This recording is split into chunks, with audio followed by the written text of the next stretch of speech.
This is going to be a very unusual match, but I bet it'll also be spectacular and intense. In the left corner, we have Megalodon. This species went extinct about 3 million years ago, but there are good reasons why it's now a legendary animal. It's the biggest shark that ever existed, and it was a super powerful predator in its time. And a round of applause for our contender in the right corner, Titanoboa. This one's way bigger than any other snake. It lives in the swamps of Colombia, and it's the real boss of the area. Titanoboa can eat absolutely any animal it decides to hunt, and it faces no competition. It can swallow a giant turtle or even a crocodile. It looks like a modern boa, but behaves like an anaconda, and that's a very scary mix. But can it stop a giant shark? Let's start by looking at their sizes.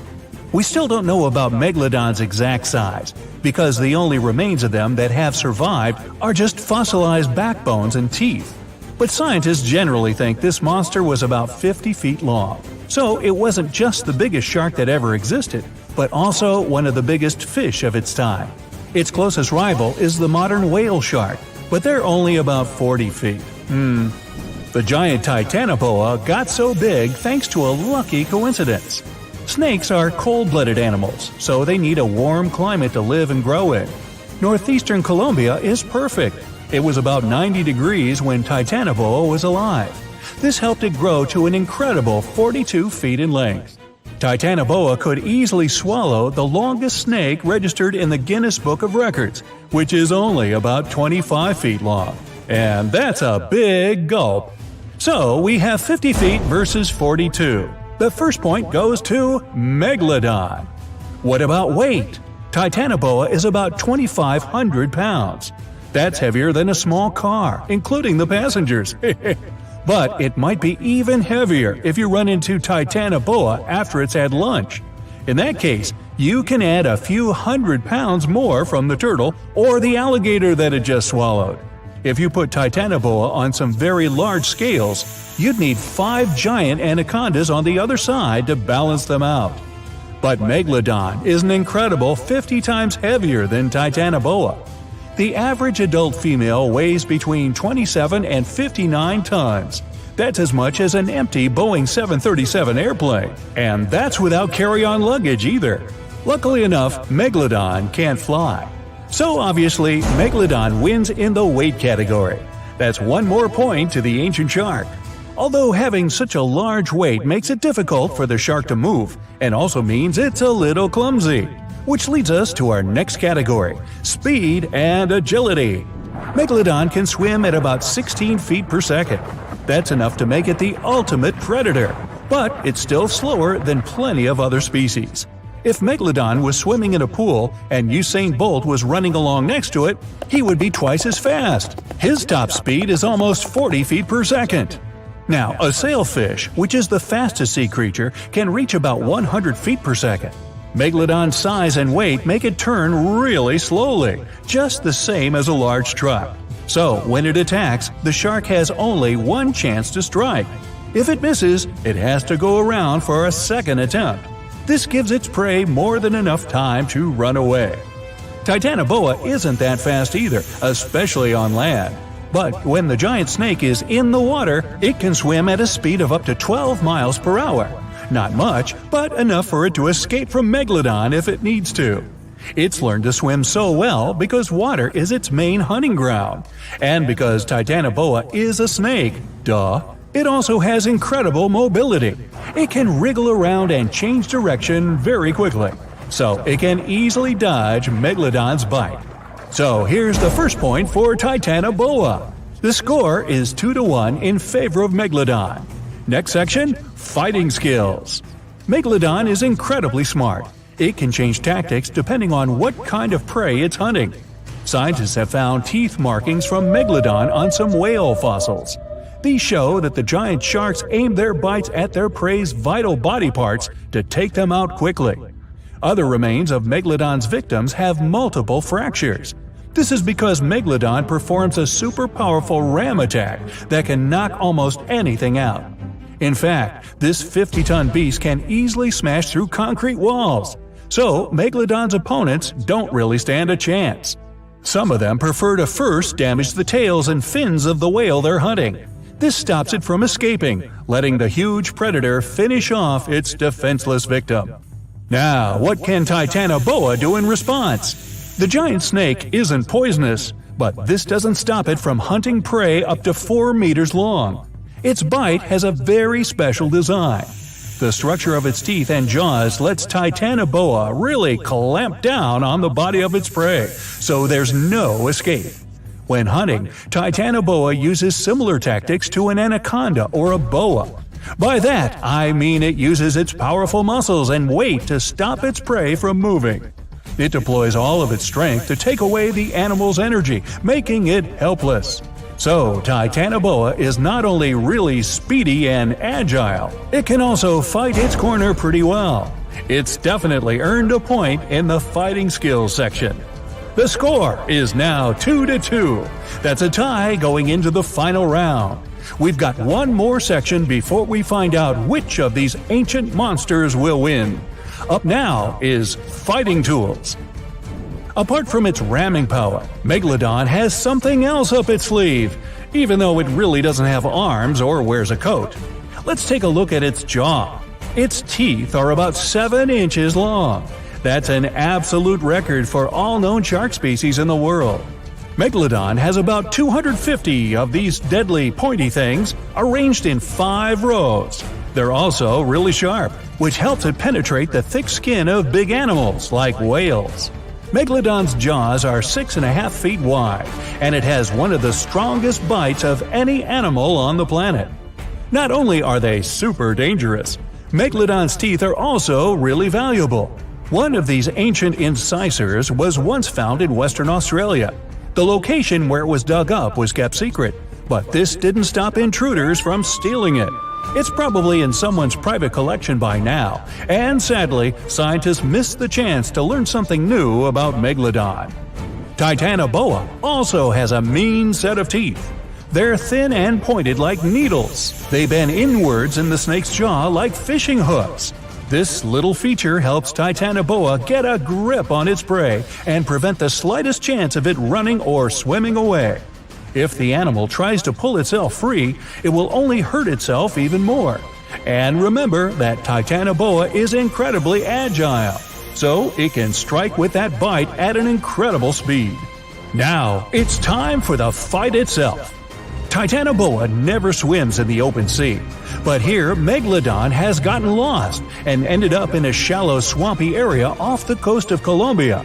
In water like this, Megalodon finds it even harder to move around.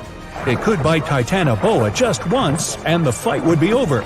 But because the shark moves so much slower than the snake, for now he doesn't get the chance to snap those enormous jaws. Titanoboa starts attacking Megalodon, but it can't do much damage to that thick skin with its sharp but very short teeth. Eventually, Megalodon gets its chance and ends the fight with a single bite. It turns out that those huge teeth were what really mattered in this competition. Chew on that for a while. That's 3-2 and a victory to the giant shark. The airplane involved was a Beechcraft Bonanza single-engine aircraft. On board, pilot Bruce Gurnon had 2 passengers, his father and business partner. They took off from Andros Island in the Bahamas and headed northwest for the Florida coast. It was December 4, 1970. If you draw up a map, trace a line connecting the island of Bermuda, Puerto Rico, Miami, and back to Bermuda, what do you get? Yes, it's a triangle, a sinister polygon known for mysteriously swallowing over 2,000 ships and 200 aircraft over the centuries. Bruce Gurnon's plane was within its hungry grasp. But this was a typical flight Bruce had made dozens of times before. The trip usually took about an hour and a half, with no hiccups or mysterious phenomena whatsoever. The men were no more concerned than you would be during your daily commute to work. Oh, but this time would be different. They would face very unusual circumstances indeed. Bruce took off and started gaining altitude. Strange things started happening right from the get-go. At an altitude of about 1,000 feet, he noticed a small cloud up ahead. But it kept growing. Not from the plane getting closer, this thing was actually getting bigger in size. Bruce had to fly through it, and he came out the other end just fine. Another mysterious cloud appeared at 11,500 feet. This one was massive, and Bruce had no other choice but to fly through it too. So he concentrated, took a deep breath, and in they went. At that moment, it got dark as night all around the aircraft. Not a single sliver of sunshine got through. But this wasn't a storm cloud, and it wasn't raining. Bruce was starting to get worried, and then, bam! He saw flashes of white light. They would appear and vanish quickly like lightning. But this pilot knew this certainly was no lightning. The flashes were so bright, they lit up the whole space around them. Bruce kept flying for another 30 minutes when he realized this was the same cloud he had gone through earlier when he started to climb. But now the cloud was cylindrical, and the plane was flying through its center. It was about 1 mile wide and seemed endless. Bruce thought he could never get out of that trap. But a minute later, he saw light at the end of the tunnel. He kept that yoke straight ahead. He was almost out of this nightmare. But all of a sudden, unexplainable things started happening again. The walls of the cloud tunnel began to narrow. They were closing in on the plane. The navigational instruments started wigging out. The compass was spinning by itself counterclockwise. The electronic instruments were all malfunctioning. It was like the plane was being operated by something else, or it was moving inside some kind of current. All of Bruce's attempts to take control were to no avail. He kept flying through that tunnel, bound and determined to get out of this thing and live to tell the tale. The walls kept narrowing, smaller and smaller, wrapping like a vortex. Bruce was running out of time. He had to get out of this place fast. The next 20 seconds were the most intense of his life. But then, he burst out of this foggy trap. As Bruce described later, he felt weightless for 5 seconds as his plane left the tunnel. The clouds dispersed, and now the aircraft was in a grayish haze. The men let out a big sigh of relief. He immediately grabbed the radio and contacted ground control. Bruce wanted them to determine his location. But when the dispatcher looked at the green screen, his face became contorted with confusion. Bruce's plane wasn't on the radar. It was as if the thing was invisible. But then the dispatcher said the aircraft was already in Miami airspace. Bruce was utterly shocked by this information. It just couldn't be true. The distance the Beechcraft was supposed to cover was about 250 miles. Remember, the whole trip usually took around 90 minutes. But this time, it took just 47 minutes to get to the destination. This model of aircraft can only cruise at about 180 miles per hour. Do the math, and anyone would understand that this was physically impossible. The dispatcher must have made a mistake. But when the clouds parted, Bruce saw that he really was over Miami. The plane landed safely, and it was time to try and solve this mystery. So what happened on that flight? Bruce checked the remaining fuel and his watch. After a short calculation, he was only more confused. The plane hadn't gone through the amount of fuel it should have. Bruce couldn't have been wrong. He was a very experienced pilot. By his early 20s, he already had 600 hours of flight under his belt. And he was all too familiar with this airspace he'd flown countless times. All the evidence in hand seemed to indicate that Bruce's plane just skipped over almost half the entire distance. The man thought about this bizarre occurrence for a long time. He even consulted with professors and experts, but none of them could give an exact answer to what happened that day. So he came up with his own theory and even wrote a book about it. Bruce thought it all came down to this electric fog with white flashes. Others, however, theorized that dark energy was responsible for this time leap. Yes, that same dark energy responsible for the expansion of the universe. This energy could have curved time-space like a black hole, forming this strange tunnel. Bruce accidentally hit it, but he was lucky to get out of there. That's how he got into Miami airspace so fast. But dark energy is just a theory attempting to explain the unexplainable. To this day, there is no real answer for how Bruce was able to travel that distance in such a short time. But some details still can be explained. Archive records show that 84 sunspots were recorded that day, as well as a huge solar wind moving almost 440 miles per second. This would cause disturbances in the Earth's magnetosphere that could throw off the plane's instruments and radars. So Bruce's version that he was in an electronic fog could be right. And about these weird clouds. The thing is, they're pretty commonplace things in this area. Zones with low and high pressure are constantly colliding there. The result? Storm clouds. Perhaps that cloud growing before Bruce's eyes was simply two massive air currents crashing into each other. But so far, no one has been able to explain how the plane got to Miami so fast. Well, maybe in the future the truth will be revealed. In the meantime, it remains another mysterious riddle of the Bermuda Triangle. But it's still by far not the most shocking incident there. In 1945, a total of 5 planes went missing in the Bermuda Triangle all at once. On December 5th, some Navy student pilots were training in the area. The day's lesson? Navigation. Ironically enough, they couldn't find their way back to the base and got lost. Many people assume they ran out of fuel. This is likely to have caused the incident, but the circumstances were very strange. The students were under the supervision of an experienced lieutenant who had 2,500 flight hours. He would never let a bunch of newbies go so far that they'd get lost. The incident was called Flight 19. Even now, there's a debate about how it could have happened. 3 years later, a passenger jet headed to Miami from Puerto Rico disappeared in the same area. There were 29 passengers and 3 crew members on board. The weather was clear throughout the flight. But experts believe that when the plane was about 50 miles off the coast of Miami, it could have been hit by a strong wind that knocked it off course. Years later, divers found a similar-looking plane in the waters. But since it was lacking certain details and registrations, no one could confirm that it was the missing Miami-bound aircraft. The next month, in January 1948, another plane went missing in Bermuda. 25 passengers and 6 crew members just vanished somewhere between Azores and Bermuda. The mystery of this plane's disappearance, along with countless others, remains unsolved.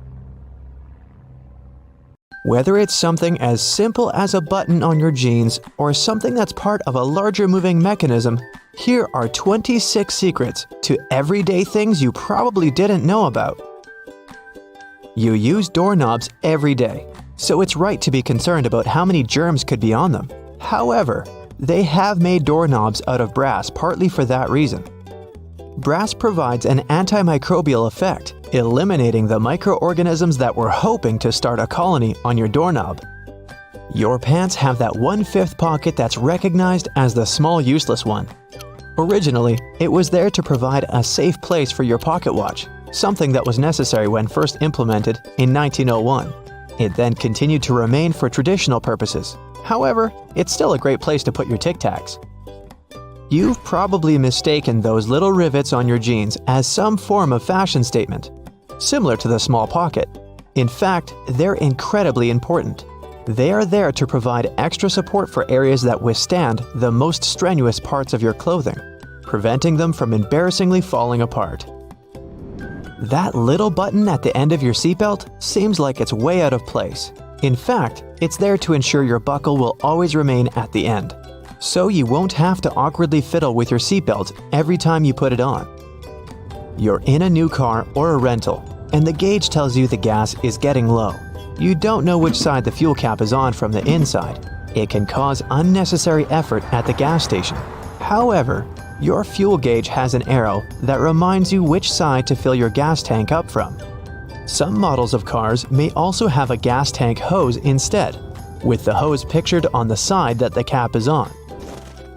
Hiking and walking through snow requires the best kind of footwear.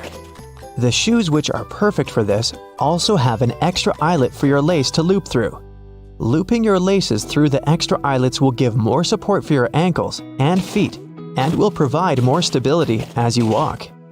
But as you walk, blisters are also a concern. The sweat in your shoe creates friction between the feet and the shoe, which then helps create the blisters. Antiperspirant that you use for your armpits will help keep the feet from sweating. Just make sure you use the clear one. Cooking for people is always nice. However, sometimes the guests are late. Yep, we're all guilty of that sometimes, right? The extra drawer under your oven, where you've been keeping all of your spare pots and pans, was actually made to keep your food warm. Great for those who are late to the meal. Ever wondered how long that padlock could possibly last when it's outside, in the rainy weather, keeping your bike safe?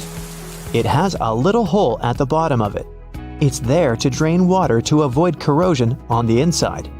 It also serves to provide oil, further prolonging its use.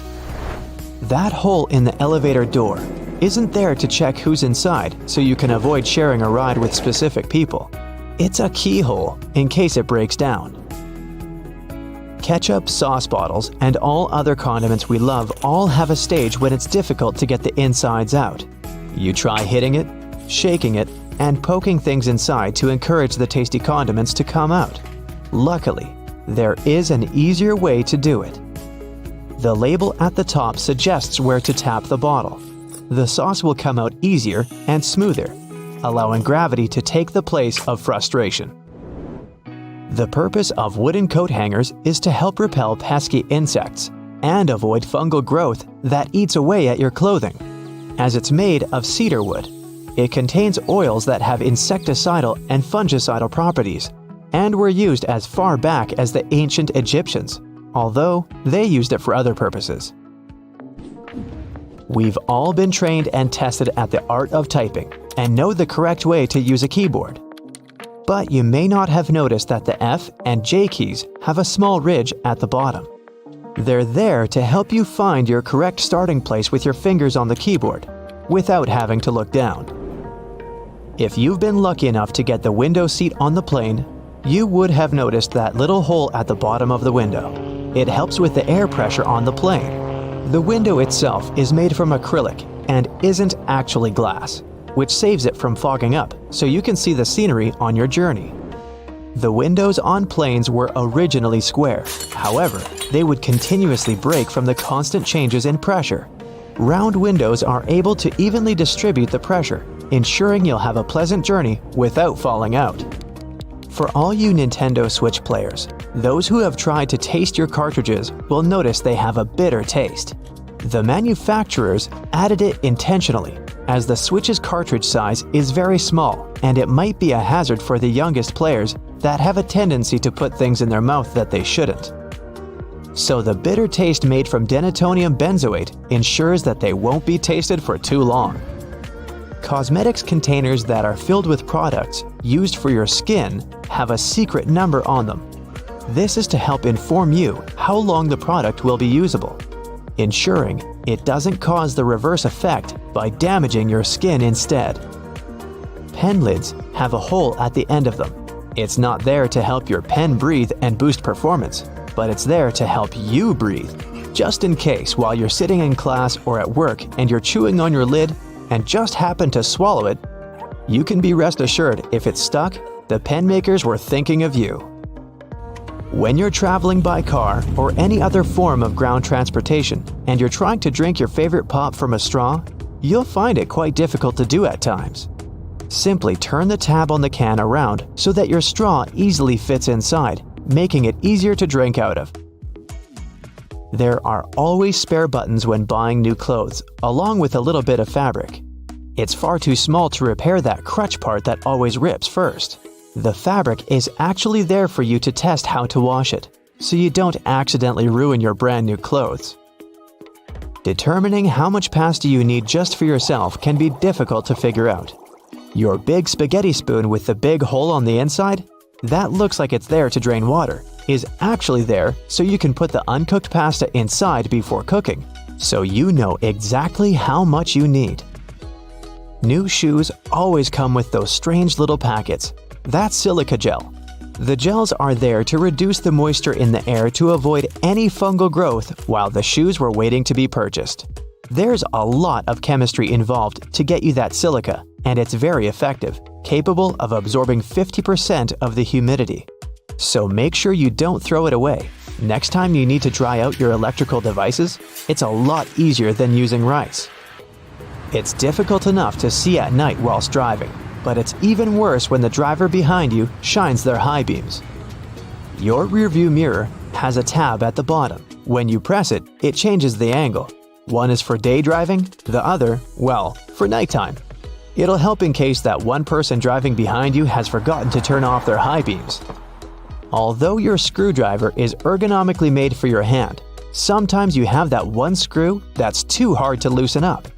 The handle is also shaped so you can easily fit inside of a ring spanner or wrench, allowing you to apply more force, ensuring that you can remove that troublesome screw. The skirt part on an escalator seems like a good spot to get your foot stuck, but in reality, those long brushes poking out aren't there to give you an extra shine on your shoes, but for safety precautions, to minimize the risk of trapping objects between the steps and the side of the escalator. Bzzz, ouch! There's hardly a person who's never been stung by a bee. It's definitely not a pleasant feeling. But bees aren't normally angry creatures. You probably just scared the little guy. These insects are super important for pollination. Their existence is one of the main reasons why our plants keep growing. Bees only sting when they feel threatened. If you get stung, it might mean you've come too close to them. Or, more importantly, that you've come too close to their hive. Each hive can hold between 50,000 to 80,000 honeybees. Just like us humans, bees do everything to protect their home. But instead of alarms and complicated security systems, they use their stingers to ward off enemies. When honeybees sting, they release something called a pheromone. Pheromones are chemical substances that affect the behavior of animals of the same species. If one bee charges at you, the pheromones are likely to stir up all nearby bees, and they will readily join in. That's one meeting you'll definitely want to avoid. Here's a fun fact. It's only female bees that can sting. Larger male drone bees don't even have stingers. This is because the stinger is basically a modified egg-laying device. Queen bees also have stingers. These bees are bigger than the average worker. The queen has an average size of just under 1 inch. It's about twice the size of your regular worker bee. Because of its large size, many people think that the queen bee's sting hurts the most. So let's dive into it. First of all, queen bees rarely sting because of their job in the hive. The queen is the most important bee in the colony, as it's the only female that can reproduce. The queen has 2 main jobs in the hive. Number 1, she produces chemical scents that help unify the rest of the bees so they can work together. Number 2, she lays a lot of eggs, up to 2,000 a day. The queen is surrounded by worker bees who meet her every need at all times. They give her food. The attendant workers also collect and then distribute the queen's pheromones, which stops the workers from finding a new queen. But despite being the head of the hive and being much bigger than other bees, the queen's sting is actually the least painful. This is because regular bees have barbed stingers. This means that when they attack, the stinger gets stuck in your skin, making it really difficult to remove. The stinger also contains nasty venom that's packed with proteins. That's what causes the pain and affects your immune system and skin cells. The stinger continues to pump venom into your body for more than 10 minutes, or until it gets removed. But unlike workers, queen bees leave the hive very rarely. Their main job is to lay eggs, and it's down to the rest of the colony to protect the hive and the queen. That's why worker bees are the ones with the most powerful sting. This is how they can ward off potential dangers. The only reason the queen would really need to defend herself is against rival queens. Because of this, the queen has no need to develop a nasty stinger. Hers is instead a lot smoother. This means that the barbs don't get stuck in your skin, which can be mega uncomfortable. While this might sound good, it does come with a bit of bad news. Because of the smoothness of its stinger, the queen can jab you multiple times. The stinger is attached to the bee's digestive tract, nerves, and muscles, all of which are essential for the bee to function normally. When workers sting, they're unable to pull their stinger out because of the barbs, and when they try to get free, it doesn't end well for them. But the queen stinger doesn't get stuck. That's why the bee doesn't feel any negative consequences. And still, she'll basically only sting you if she doesn't have one of her bodyguards nearby, which is highly unlikely. So, what's the worst place to be stung by a bee? A man called Michael Smith decided to find out. He got stung on 25 different body parts and rated each prick on a pain scale between 1 and 10. He found out that the most tender area was the nostrils, scoring a 9 out of 10, followed by the upper lip, which he estimated as an 8.7. The 3 least painful locations were the skull, middle toe tip, and upper arm. All of these scored a 2.3. But moving back to the queen, how does a regular bee gain this title? The queen bee rarely needs replacing, as she can live for a whopping 5 years. At the same time, a worker bee born in the summer usually only survives for about 6 weeks. But if the queen passes away or moves to another hive, the colony needs to replace her. Doing this requires something called royal jelly, which nurse bees produce in their heads. They feed it to newly hatched honeybee larvae. It's basically a superfood that contains loads of useful stuff, including vitamin B, proteins, hormones, and sugars. After feeding baby bees for 3 days, workers select just a few larvae and continue giving them the royal jelly. The others will have a less nutritional diet. The royal jelly triggers new phases of development for these growing bees, and one of the most important is growing special organs they need to lay eggs. But people still don't fully understand how this process works. Some scientists say that it's not the royal jelly itself that causes a bee to turn into a queen. They think it's the exclusion of other natural plant-based chemicals from the queen's diet. But even though we aren't 100% sure how these special bees appear, we do know why there's just one queen in the end. When the first queen emerges, she searches for the other bees who've been fed the same royal jelly. And then, she wipes out the competition. If several queens emerge at the same time, it's time to grab your popcorn. They'll Hunger Games it out in a dramatic fight until only one remains. And that's how bees get their queen. Other bees in the hive also have important jobs. These include foraging for food, tending to young larvae, and building a honeycomb. Drones, or male bees, have one singular job. They mate with the queen. And when they're not trying to mate, they eat from honey reserves and do pretty much nothing. Female bees, or worker bees, do everything else. They keep the hive clean, take care of larvae, tend to the queen, store honey, build cells, forage, guard the nest, pollinate, and even feed male bees. Each bee knows exactly what job to do. That's because their specific hormones activate parts of their genetic makeup that tell them what needs to be done and when it needs to be done. Bees have 4 job phases in their lifetime.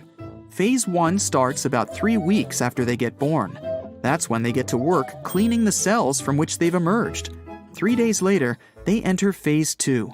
In this phase, they're in charge of feeding other bees. This lasts for about a week.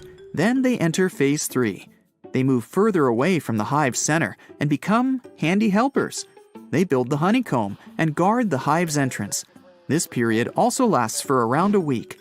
After that, they enter the 4th and final phase, the foraging stage. It's definitely the most dangerous part of our stripy friends' lives. This is where they leave the nest, look for pollen, bring it home, and feed the colony. They also leave a stinky footprint on the flowers they touch when collecting pollen. This way, they can figure out if their bee relatives have been here or if it's been a stranger. Sometimes they discover their own footprints. Unbelievable! This phase doesn't last very long though, only around 10 days, as it makes bees super tired. After such a short life where they work non-stop, worker bees then leave the hive to never return. At the same time, if a worker passes away inside the hive, special undertaker bees carry this bee out. But while bees' lives may be short, this pattern seems to be working out quite well for the species. After all, they've been around for over a whopping 130 million years, and counting. The moon shines brightly and illuminates the black water of the ocean. Thick fog descends on it in ominous silence. Then, it's suddenly broken by the creaking of wooden boards, followed by a rippling of the waves. Through the fog, you see the outline of an old, large ship. Its hull is rusty, and a strange cold is coming from it. But the most unsettling thing is that there's no one on the deck. The ship sails without a crew. No, this isn't a mythical Flying Dutchman, but a very real ghost ship. September 2nd, 2019. The British Royal Navy's ice patrol ship, called the HMS Protector, sails through the calm waters of the Atlantic Ocean. The time is 11 p.m. Some of the ship's crew are on deck, while others are sleeping in their cabins. The captain steers the ship and looks straight at the horizon. The sky is lit up by an orange twilight, and clouds float in the distance. Suddenly, against this beautiful landscape, one of the sailors notices the black silhouette of an unknown ship. The captain slows down and steers the ship a little closer to the mysterious vessel. This is an old cargo ship, 250 feet long. Attempts to contact the crew members lead to nothing.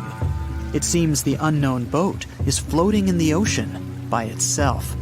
There's no one on board, at least, no one alive. The deck of the ship creaks from rocking on the waves. The sun sinks below the horizon, and it gets dark. The ship looks terrifying. British sailors don't dare to climb on that strange deck. They take a photo, post it on the internet, and sail away. Many people on the internet will assume the sailors met a real ghost ship. 5 months later, we're in the village of Ballycotton in County Cork, Ireland. A local leaves the house early in the morning to go for a daily run. Music in his headphones, fresh cool air, and a scenic route are ideal conditions for a good workout. The jogger runs along the road on the coast of the Celtic Sea. There was a strong storm last night, and now the sea looks calm. The man runs along the top of a low cliff and notices a huge vessel. An old rusty cargo ship 250 feet long lies on the beach, right among the rocks. No people on board. It seems the ship has been here for ages, but the local is sure this vessel wasn't here yesterday. A little later, it turns out this is the same ship that the sailors from the HMS Protector saw 5 months ago, thousands of miles from this place. The cargo ship, called the Alta, was built in 1976. Nobody knows who used it all this time and for what purposes. It's only known that in 2017, the ship was purchased by a new owner and marked with the flag of Tanzania. It's important to say that almost all cargo ships are equipped with AIS, Automatic Identification System, which is needed to track ship movements in the ocean. Since 2015, something strange started happening with the Alta's AIS. The ship disappeared from the satellites, then reappeared again. Over the past few years, this ship had changed several names and flags. It's not surprising that its AIS shut off and turned on numerous times. It's said that some of those who disable AIS on their ships do so to hide outlaw activities. The ship's captain, whoever it was, clearly didn't want to show the Alta's movements. As AIS showed in 2017, the ship had sailed near Greek port cities. The Alta made 12 stops in 3 such cities in different parts of Greece. Then, the AIS signal disappeared, and 10 months later, the Alta reappeared near the northern coast of Africa, 1,200 miles from Greece. In September of 2018, the ship was sailing about 1,400 miles southeast of Bermuda, and at that time, the crew members started having problems. There were 10 people on board the Alta. On September 19th, the ship's engine failed right in the middle of the Atlantic Ocean. The nearest shore was very far away. The ship began to drift. As days passed, the crew couldn't fix the vessel. Food supplies were running low. The crew started to panic and tried to contact someone. The situation got worse as a strong hurricane was approaching the place where the ship broke down. crew members contacted the U.S. Coast Guard. On October 2nd, a helicopter headed towards the ship. Food and water were unloaded on the Alta. This was enough for the crew to bide their time for several days. About a week later, a rescue boat sailed about 1,500 miles to reach the Alta and help the stranded sailors. Shortly before the start of the hurricane, American rescuers succeeded. The entire crew of the wrecked ship was taken to Puerto Rico. The Alta remained drifting in the ocean. After a while, another ship arrived to tow it to the coast of Guyana. Then, something went wrong again. The ship was hijacked. Who did it and why remains a mystery to this day. But then, for some unknown reason, the thieves decided to abandon the ship and left it to drift in the ocean. For almost a year, the ship's location couldn't be tracked. Then, in September 2019, the vessel was found by the British Royal Navy. How the Alta was able to cover the distance across the Atlantic and wash up on the coast of Ireland is unknown. An investigation has been launched in Ireland. It's necessary to identify the owner of the vessel and find a responsible person to take on the task of towing it. But no one has since been found. Once, an unknown person called the Irish authorities and introduced themselves as the owner of the ship, but didn't provide any evidence. Several barrels of oil were found on board the Alta. To dismantle the ship, the Irish authorities will need to spend about 10 million euros. Local residents are annoyed by the wreck too. Corroding metal is bad for the environment, and kids have already snuck on board and posted a video on the internet from inside the abandoned ship. The further fate of the Alta remains unresolved. It's still lying there. That ship sailed in the ocean for just 2 years. Now imagine if some other managed to drift for 38. In all that time, no one could catch this ship, and people still seek it. That vessel is called the SS Bechimo. It was a merchant ship owned by a Canadian trading company. In 1931, the ship got stuck in ice off the coast of Alaska. A strong snowstorm began. The team waited a week for it to end, but the storm only intensified. One day, the weather improved a bit, and part of the team was evacuated to the nearest city. Another part of the crew, with the captain, set up camp near the ship. The storm started again and didn't stop for a long time. The blizzard was so heavy that the ship's captain couldn't see beyond his arm's reach. Finally, when the storm was over, the captain saw that the ship simply vanished. He decided the Bechimo sank during the storm.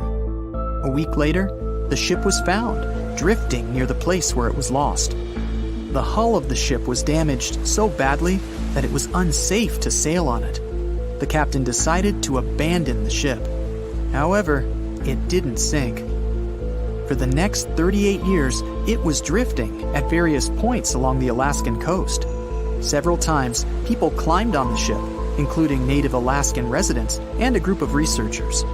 Attempts to save the vessel from the sea ended in failure. The salvage operations were hampered by drifting ice and bad weather.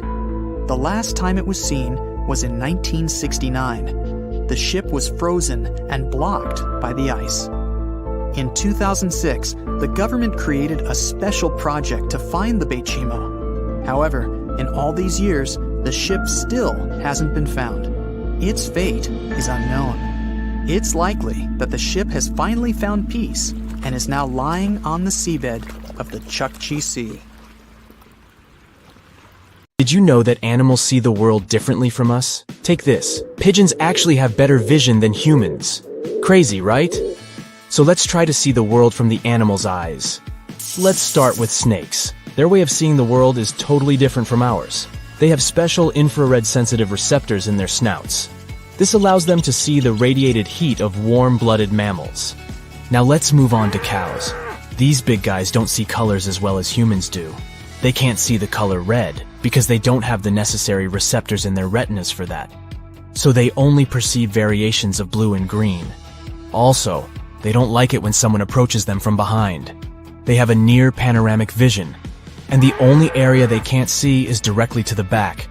So if you're ever sneaking up on a cow, make sure you give them a heads up. Horses have a blind spot right in front of their faces because of their eye placement. This means they can't see things directly in front of them. Also, they don't see as many colors as we do. Just like cows, their world is mostly made up of greens, yellows, and blues. Poor guys. Fish eyes have ultraviolet receptors and a more spherical lens than humans. This gives them an almost 360-degree vision. As for colors, they're able to see all the same ones as we humans do. But because light behaves differently underwater, they have a hard time discerning red and its shades. Deep-sea fish can easily see in the dark, which is pretty cool. Sharks, on the other hand, can't distinguish colors at all, but they see much clearer under the water than we do. Birds have some pretty unique ways of seeing the world. Unlike humans, birds can see ultraviolet light. This helps them differentiate between males and females of their own species, as well as better navigate in their surroundings. Also, they are very good at focusing. For example, falcons and eagles can focus on a small mouse in the field up to a distance of 1 mile. A pigeon can see all the tiny details, so if you ever need to find a crack in the pavement, just ask a pigeon. And by the way, it has a 340-degree field of vision, and generally their vision is considered twice as good as a human's. There, you have it. I'm envious of a pigeon. Insects have some weird vision patterns too. Flies, for example, have thousands of little eye receptors that work together to give them a big picture of what's going on around them. And get this, they see everything in slow-mo. Plus, they can see ultraviolet light. It helps them with communication. Bees have their own problems. These guys can't tell what the color red is. To them, it looks like a dark blue. How messed up is that? Now, rats. These little guys can't see red either, but that's not the weirdest part. Either of their eyes moves on its own, so they're seeing double like all the time. It's a wonder they don't run into more walls, am I right? Cats don't see shades of red or green, but they do see brown, yellow, and blue hues like a boss. Plus, they got a wide-angle view, so they can peep more stuff on the sides than we can. There's more, though. When it's pitch black outside, cats become ninja-like and can see 6 times better than us. Their pupils adjust to any lighting like magic. Now let's talk about dogs. These furry friends can't see red or orange, but they do rock at blue and violet. Plus, they can differentiate 40 shades of gray. I mean, it's not 50, but still impressive. On a related note, frogs are really picky eaters. They won't even bother with food that isn't moving. They could be surrounded by a buffet of delicious bugs, but if they don't wiggle, frogs won't even bat an eye, and they're not the most observant creatures either. If something isn't important to them, like a shadow, they won't even bother looking at it. Chameleons have eyes that can move independently of each other, so they can see everything around them without even turning their heads. They can even see 2 images at the same time, like a double feature movie, one in front and one behind. Pretty impressive, right? What would you do if you suddenly got 360-degree vision like a chameleon? Share in the comments. Now, if you could get into a time machine and travel back to 1969, you'd see something spectacular. What you're looking at isn't some random desert. It's one of the most powerful waterfalls, completely dry. In the summer and fall of 1969, the American side of Niagara Falls stayed without water. It lasted 6 months. Researchers wanted to study the rock face of the falls. They were afraid it was going to become too unstable because of erosion. Erosion is the process when natural forces, such as water and wind, wear away earthen materials. For example, if you see glacial ice become muddy, it means erosion is happening. 3 waterfalls that cross the international border between Canada and the United States together make something we know as the magnificent Niagara Falls. The 3 waterfalls are the Horseshoe Falls, the American Falls, and the Bridal Veil Falls, in order from largest to smallest. The American Falls are fully on the American side, while the Horseshoe Falls are primarily on the Canadian side, divided by Goat Island. The Bridal Veil Falls, the smallest of them all, are on the American side, but separated from the others by Luna Island. Don't America and Canada have a cool natural border? Many didn't believe we could actually go against wild nature and stop such insane amounts of water from flowing. But we did it. It took a 600-foot dam across the enormous Niagara River to really shut down these astonishing falls. This means they had to divert 60,000 gallons of water every second so that the remaining flow traveled over the biggest horseshoe falls. Yup, the ones that are completely on the Canadian side of the border. Over 27,000 tons of rock were used to construct that dam, and more than 1,000 trucks carried that rock back in the hot summer of '69. On June 12th, the American Falls stopped after their continuous flow for more than 12,000 years. So the Horseshoe Falls then took the extra flow and absorbed it so that research could be done. But the locals were still worried. They knew it wasn't possible to control such amounts of water. They were afraid the water might take a different route and cause a catastrophic flood. They were worried that tourists wouldn't come anymore if teams didn't manage to make the waterfall flow again the way it used to. But tourists kept coming even that summer, and they got a unique chance to see something no one had ever seen before or after. During that period, there was even a temporary walkway built only 20 feet away from the edge of the now dry falls. It helped workers to clean the bottom of what used to be a river, so tourists could go there and explore the wild landscape of the falls that was usually under the water, hostile, and not accessible to visitors at all. As they were exploring the dried bottom of the falls, researchers stumbled upon millions of different coins people had thrown in the water over decades, maybe to make a wish or for some other purpose. Wow, a Niagara Falls piggy bank! Well, they removed most of those coins. I wonder who got them. But in the past couple of decades, more and more tourists have been coming here. Imagine all the things they could find now. More coins, of course, but also lost cameras, errant drones, cell phones, and other things careless visitors could accidentally drop in the waterfalls. The idea of removing all the water and turning Niagara Falls into a desert proved to be possible, but it may need to be done again. In 2020, the media reported that 2 pedestrian bridges in Niagara Falls needed to be either replaced or repaired. No wonder, since they're almost 120 years old. These bridges are located above the rapids. Experts discuss whether they should divert the water once again or not. People talk about Niagara Falls a lot, and some believe they're among the tallest waterfalls in the world. But the truth is, they're not. They're famous, precious, and breathtaking. But when it comes to height, there are nearly 500 other waterfalls across the globe that are taller than Niagara. Let's take Angel Falls in Venezuela, for example. They're more than 3,000 feet tall. But what makes Niagara Falls so special, among other waterfalls, is the amount of water that flows over them. Very high waterfalls don't usually have great amounts of water. The combination of all those huge amounts of water and the height is what makes Niagara Falls so breathtaking. Also, they might be some of the fastest moving waterfalls on our planet. The Niagara River appeared after the last ice age, together with the whole Great Lakes basin. The Niagara River is part of it. 18,000 years ago, I wasn't around then, this awesome waterfall didn't exist. Ice sheets covered the area of southern Ontario. They were 1 to 2 miles thick. As the ice sheets were moving southward, they created the basin of the Great Lakes. Then they melted, releasing enormous amounts of water into the basins. Generally, the water we drink is fossil water. Only 1% of it renews through the year, with the remaining 99% coming from ice sheets. The Niagara Peninsula hasn't been beneath the ice for nearly 12,500 years. As the ice melted, the resulting water started to flow down through what later turned into Niagara River, Lake Erie, and Lake Ontario. It took a lot of time, but the water eventually eroded cliffs and formed these spectacular falls. Now, you might have noticed that the Niagara River is amazingly green. This specific color tells us how powerful the water is when it comes to erosion. Every minute, Niagara Falls spews over 60 tons of dissolved minerals.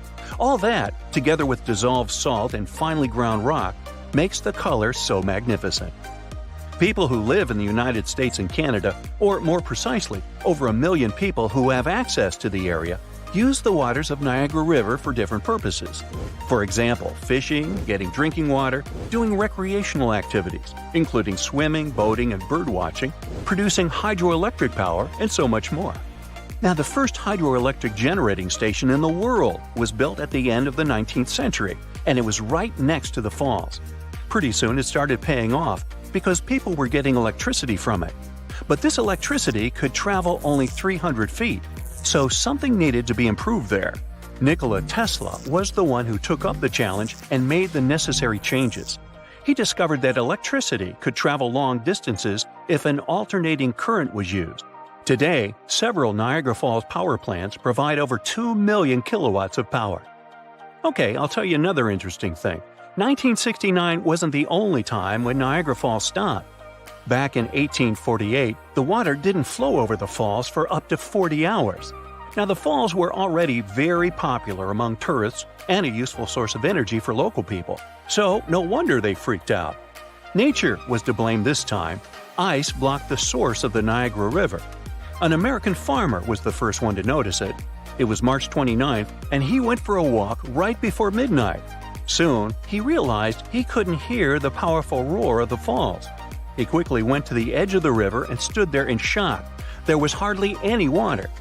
Factories and mills had to shut down because they depended on that water. Turtles were just wandering around. Fish didn't survive. Some people took a walk on the river bottom, taking little things they could find there as souvenirs. But 2 days later, on March 31st, people heard a distant rumbling coming from upriver. It was getting nearer and louder until a wall of water appeared in front of their eyes. And one of the world's greatest attractions that millions of tourists visit every year was back in business again. Magnificent and, in the end, invincible. As it should be. Let's face it, as stars go, our sun is actually, well, pretty boring. Come on, there's nothing unusual about it. There are millions of similar yellow dwarfs in the universe. And yet, we love it. After all, it's the only star we have, and it gives us life. However, it wasn't always like that. Once upon a time, the sun had a twin, possibly an evil one. What happened to it? Well, let's find out. Now this here is a giant molecular cloud. They're also sometimes called dark nebula. Here, there are many interstellar clumps full of gas, dust, and piles of stars. These clouds have no clear boundaries and often take weird, crazy forms. You can even see some of them with the naked eye. Look at the clear sky at night. They look like dark spots all across the bright Milky Way. And this is exactly where our sun was born about 4.5 billion years ago. The sun originated from one of these molecular clouds. Billions of years ago, waves of energy were passing by here. They collected all this material and compressed these clumps into dense nuclei. That's when a protostar was born. This young protostar was a ball of lukewarm hydrogen and helium. And then, millions of years later, the temperature and pressure inside the balls increased. As a result, a star was born, the sun. But not everything in this molecular cloud has turned into the sun. The remaining materials began to revolve around the new star. And, as you might have guessed, they gradually turned into planets, including our Earth. This is how our solar system was created. But it's quite possible that this is not the whole story, and that at the same time, along with our star, another one was born. The lost twin of the sun, made from the same materials under the same conditions. But why do we think that it exists? Well, recently, scientists have launched some statistical models to find out more about the birth of stars. And these models have shown that many stars appear not individually, but in clusters, or at least with one sibling. After more research, scientists confirmed that, yep, most stars formed inside molecular clouds are born with a companion. Sometimes these companions stay together. For example, a small star will revolve around a large one. They can even form double, triple, and other star systems. And sometimes their paths may diverge forever. This probably happened to our sun as well. It could have had a sibling too. Perhaps not even one, but a whole cluster of little brothers and sisters. And one bigger twin with a similar mass and other characteristics. But if that's the case, then where are you, our lost twin? Well, we have one hypothesis, and according to it, this twin may not be as good as it seems. In the 1980s, scientists began to notice a certain pattern in the Earth's history. Approximately every 27 million years, give or take, large-scale extinctions occurred on our planet. Pretty strange, right? Every 27 million years in the history of Earth, some kind of catastrophe occurred that changed its biosphere forever, as if something, as scheduled, cyclically, caused them. Then an astronomer, Richard Muller, suggested that there may be something that caused the events, a certain celestial body. According to him, It could be a dwarf star that we can't see because of how dim it is. It could be located about 1.5 light years away from us. This star rotates around the Sun in a huge orbit, and it approximately takes a whopping 27 million years for it to finish its orbit. And when it gets closest to the Sun, it starts to cause complete chaos. While approaching us, this troublemaker changes the trajectories of comets in the Oort cloud or the Kuiper belt. As a result, all these comets start to rush straight toward us. Then they crash into the Earth and cause mass extinctions, just like it was with dinosaurs. This hypothetical star was named Nemesis. It's the name of the ancient Greek deity of retribution. What is it taking revenge on us for? No idea. Perhaps it didn't like the fact that once upon a time, the Sun took away almost all the dust and gas from a molecular cloud. The Sun became a fairly large star, but the twin remained dark and small. Moreover, in the end, it was forced to fly away in the middle of nowhere. Anyone would be annoyed by something like this. Scientists have put forward various hypotheses about what the mysterious Nemesis is. Perhaps it's a brown or red dwarf, the remnants of a star that has completely depleted its fuel. Or maybe it's not a star at all, but a rogue planet more gigantic than Jupiter. Well, whatever it is, its existence isn't particularly pleasant for us. However, all our attempts to find the culprit unfortunately failed. At the moment, we still haven't found any signs of Nemesis. Recent studies have called into question the theory of regular mass extinctions. If you look more into fossil records, you'll notice that these catastrophes occurred rather randomly, rather than on a clear schedule. Now scientists doubt if Nemesis may actually exist. They also say that any star moving in a similar orbit would be very unstable, and it's very unlikely that it could have survived for that long. But despite the lack of clear evidence, Nemesis had become quite famous online. Many articles and news still mention it in different contexts. They like to write off any dramatic events taking place in the world, like asteroid falls, tsunamis, and so on this mysterious star. So now, all this may seem like a typical urban legend, but let's not forget about something important. Even if Nemesis itself doesn't exist, it doesn't mean that the Sun didn't have a twin. First of all, everything we talked about at the beginning is still relevant. Most stars aren't born alone. The probability that our Sun also had a sibling is still very high. Secondly, there may be evidence of the existence of this lost twin, and is probably somewhere in the Oort cloud. This is a huge cloud in the outer limits of our solar system. It consists of a bunch of comets and other cool rocks. Now, scientists believe that this cloud stores various remnants and fragments of everything that remained after the birth of our solar system. It's like a huge museum of our past. So, in this Oort cloud, scientists have noticed something interesting. Basically, this region seems to be too heavy. What the Oort cloud actually looks like doesn't correspond to our current models of the formation of the solar system. It's too heavy because there are some remnants of something in it. So, there used to be something in the solar system that we don't know about yet. But when scientists included a possible second sun in their calculations, it fit just right. Like a missing piece of a puzzle, the lost twin perfectly matches the gap in the weight of the Oort cloud. So yeah, the Sun almost certainly had a twin. But what happened to it? And where is it now? Unfortunately, this star is most likely already very far away. Probably after their birth, the Sun and daughter, Sun 2.0, spent only a couple of million years together, and then they had to separate completely. Now, the second twin may be hundreds of light years away from us. It can be anywhere in the Milky Way. And yeah, theoretically, we could find it, but that would be quite difficult. To do this, we need to find all the stars similar to our Sun, about the same age, all over the Milky Way galaxy. And even if we make a list of these stars, what's next? We have no way of knowing which one was really the twin of the Sun. So, the lost twin will most likely remain lost, and our Sun will remain forever lonely. What a sad story. But cheer up, for us it's probably the best. If we had two suns, perhaps the solar system would never have become what it is now. Our planet might not exist at all, and that means that there might be no life. So we probably should be grateful for the sun's sacrifice. On the other hand, our sunsets would look like the ones they have on Tatooine. Cool.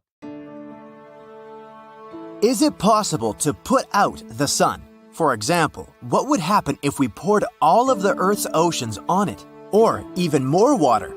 Well, let's find out. The universe is a place full of mysteries. Since ancient times, scientists have been arguing about how space works. But none of us has ever doubted the existence of one thing: the sun. The center of our solar system. It's big, bright, and immortal? Nah, not really. Actually, the sun is just an ordinary star. It consists of 75% hydrogen, a little helium, and a pinch of other heavy elements. Gravity holds it all together. But in around 5 billion years, the life cycle of the sun will come to an end. The hydrogen inside it will run out. Our star will begin to grow gradually, and you can't even imagine just how big it will become. And then it will start eating all the nearby planets. That's when we'll regret being so close to it. After eating us all, the star will remain a red giant for another billion years or so. And then, sooner or later, it will begin to shrink and fade, turning into a white dwarf. In the end, nothing will remain of it but a bright and colorful planetary nebula. But don't get scared. Right now, the sun is in the middle of its life cycle. It was born about 4.5 billion years ago, and about the same amount of time remains. Fortunately, we were born during the star's best and most stable period. In other words, there's no reason to worry. So let's find one. How about speeding up the sun's life cycle with the help of water? We'll try to collect all the water on Earth and pour it onto the sun. First, we'll need a bucket. No, not this one. We'll need a really, really big bucket. The one that can contain around 326 million cubic miles of water. It will be equal in size to the distance from Washington to Chicago. Or if we can only find ordinary buckets, there should be around 70 quintillion of them. This is a number with 18 zeros. Okay, imagine that we magically got that many buckets. It's time to put out the sun. We splash the star with all this water and nothing? Seriously? Oh, just look at this. The sun has probably felt sorry for us and produced one little solar flare. It turns out that all water on Earth is actually just a pathetic drop for the sun. People often underestimate how much bigger the sun really is than our planet. In reality, it can fit more than 1,003,000 Earths. So yes, the sun won't go out or even get colder. It won't even notice that we've done something. But let's not give up. We really want the sun to go out for some reason. What happens if we pour just enough water on it? And how much is this enough? Remember our quintillions of buckets? Well, we actually need about 370 octillions of them. This number has 27 zeros. It's hard to even imagine, so let's just say that it's a lot of water. Now, let's splash it all over the sun again. Wow, just look at the steam! But the sun hasn't gone out again. On the contrary, it said thank you and suddenly became much bigger and brighter. What's happening? You see, the sun isn't actually a campfire. Inside bonfires, candle flames, there's a chemical combustion. When we pour water on the fire, the water absorbs the heat of the flame and cools it to such an extent that it can no longer maintain the burning reaction.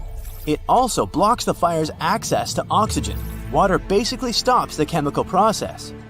But the burning of the sun isn't the same reaction. Even though we say it burns, it's not entirely true.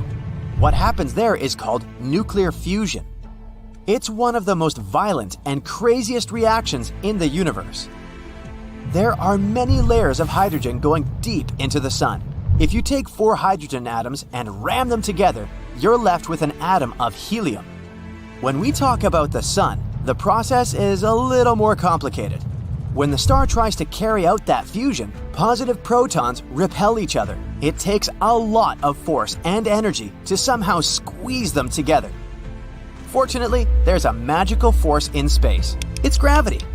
The sun takes up 99.8% of all the mass of the solar system. Pretty heavy, right? And all this mass is what holds the sun together with the help of an incredible gravitational force. So, gravity takes quadrillions of these little hydrogen atoms and pushes them together every second of every day. And when they collide, they release some energy. So, unlike fire, the sun doesn't need oxygen to live. It needs hydrogen. And we all know that water is H2O. It consists of hydrogen and oxygen. So this is literally fuel for the sun. It's like trying to put out a fire with gasoline. More importantly, the extra mass added by water will make the sun heavier. Now, gravity says, "Thank you for your help." And then it starts to collide protons with each other even faster. And thanks to this, the synthesis speeds up. Great, we've made the sun incredibly strong, and now it has eaten us, along with other nearby planets. And if we keep adding water, the sun will sooner or later collapse in on itself. It will blow off its outer layers and become a black hole. Awesome! Now it will pull inside absolutely everything around. Good job, guys. Let's press rewind because clearly our water experiment was a mistake. One small solar flare sounds much better. Alright, we're back to our usual calm sun. But it seems like there's something that we've forgotten. Well, apparently, water was critically important for life on Earth. Who would have thought? Now there's a huge amount of unmoving fish and other marine creatures lying around where the oceans used to be. Poor things. As for deep sea creatures, they simply didn't withstand such a sharp change in pressure. Algae and corals have also dried up. Wait a minute, weren't they responsible for producing 50 to 80% of the world's oxygen? Oops, it's time to put on some oxygen masks. And how are things on dry land? I mean, now everything is just land. But you get the point. Wow, this whole place is lit, and I mean it literally. If there are no oceans, then there are no clouds or rain. Now there are forest fires everywhere. Poor animals have to escape and leave their homes. Oh my.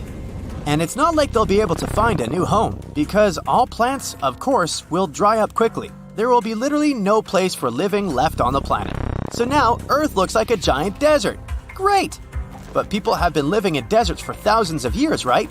Maybe they'll know what to do. They won't. After all, people in the desert also need to drink. So now there's total chaos everywhere, and survivors fight for the last drops of water. If there are any survivors at all. In fact, no matter how much they fight for resources, their fate is sealed. The ocean absorbs a huge amount of CO2 and the heat coming from the sun. They also distribute this heat throughout the planet, making it pleasant to live on. But once they're gone, the temperatures will quickly jump to 250 degrees Fahrenheit and above. But even if we forget about the high temperatures, now we have no clouds, and they helped us too, by not letting through solar radiation. So we're also under the direct impact of the sun's rays. Our last hope is icebergs. Now that everything is terribly hot, they've melted. And maybe they'll be the last hope for humanity. But that cool solar flare was definitely worth it. Silly humans.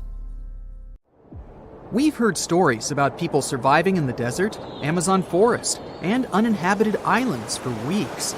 Such stories show how tough and resilient people can be. But among these many cases, there is one that can really amaze you.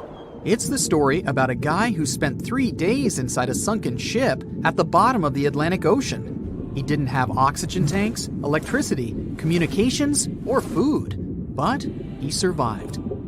So, it all happened in 2013 on a tugboat that was moving through the Atlantic waters along the coast of Nigeria. That day, early in the morning, there was a small storm. The tug was pulling a vessel with oil tanks. Then, all of a sudden, a huge wave formed. It crashed into the ship and broke the cable. At 4:30 a.m., the tugboat turned upside down. Its entire deck was underwater, and the ship's hull stuck out from the surface. The boat began to sink slowly. The crew of 12 people were trapped, as they all were in their locked rooms. They had closed the doors in their cabins as a precaution, since there were many pirates in those waters. Because of the locked rooms, they couldn't get out.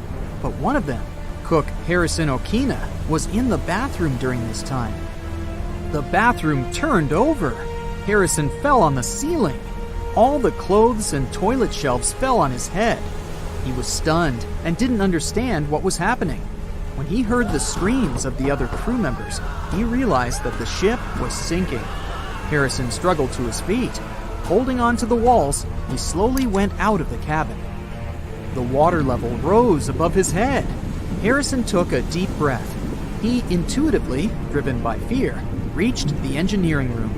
There was a small pocket with air. This space wasn't wholly flooded, since the water didn't get there, and the air hadn't come out. Harrison realized that this was the safest place for him at that moment. He had no fresh water and no food. He was in a cold, damp room. The floor was flooded, and Harrison's feet began to freeze. There was almost no chance of survival. The man found a soda bottle inside the room and a life jacket with 2 flashlights attached to it. By this time, the ship had descended to the bottom of the ocean at a depth of 100 feet.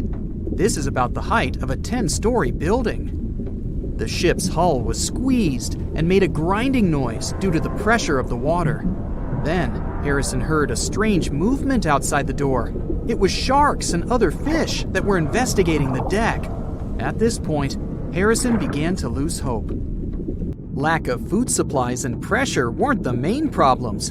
The air pocket was small, which meant there was little oxygen. Every 24 hours, an average person consumes about 350 cubic feet of air, which means Harrison had less than 1 day left to breathe. But despite this, he lived in such conditions for about 60 hours. This happened thanks to the water. The pressure around the ship was so intense that it compressed the air by about 4 times. Another problem was the cook's breathing. When we inhale, we absorb oxygen. When we exhale, we release carbon dioxide. This substance is dangerous to your health if its concentration in the air is 5%. Harrison slowly filled the room with carbon dioxide, and he couldn't get out. With each hour, it became harder to breathe. But here again, he was lucky. Water absorbs carbon dioxide, and Harrison moved and splashed it in different directions. Thus, unknowingly, he increased the water area and kept the carbon dioxide level below critical. But even here, his dangers were not over. Hypothermia may occur in a dark, cold room. It's a condition when your body temperature drops below 95 degrees Fahrenheit. You get cold, and your perception of the world gets distorted. You don't understand where you are and what's going on. You may lose your memory and even experience terminal burrowing. This weird behavior occurs during hypothermia when a person tries to find a small shelter, even if they're in a closed room. They can even start digging the cold floor with their bare hands. At the same time, a person quickly freezes and loses consciousness within 2 hours. Harrison's room was filled from below with icy water. He wouldn't have survived in such conditions if he had stayed on the floor for several hours. But he managed to build a small platform with a mattress. This kept him slightly above the water level. With each passing hour, fear and despair more and more bound the survivor's mind. He couldn't get out for many reasons. One of them was that only a little sunlight passes to such a depth, and Harrison couldn't see it. The soda bottle was almost empty, and the flashlight stopped working. The man found himself in pitch darkness, but his salvation was close. While rescuers were searching for survivors nearby, he was thinking about his family and life. Harrison noticed rays of light through a hole in the wreckage. Divers were examining the seabed. It was the only chance to survive. Harrison came out of the air pocket and swam towards the rescuers. He was making his way through the darkness. The ray of light coming from the diver's flashlight disappeared. Harrison tried blindly to find the diver, but they were at the other end of the deck. His oxygen was running out, so Harrison decided to return. There was almost no air left in his lungs. He began to suffocate, but still got to the rescue room. The main thing was not to despair. It was his only chance for salvation. After catching his breath and replenishing the oxygen supply in his lungs, Harrison made a second attempt. He got out of the room and noticed the diver. He swam towards them with all of his might. The lifeguard didn't see Harrison, so the cook knocked on his neck from behind and grabbed his hand tightly.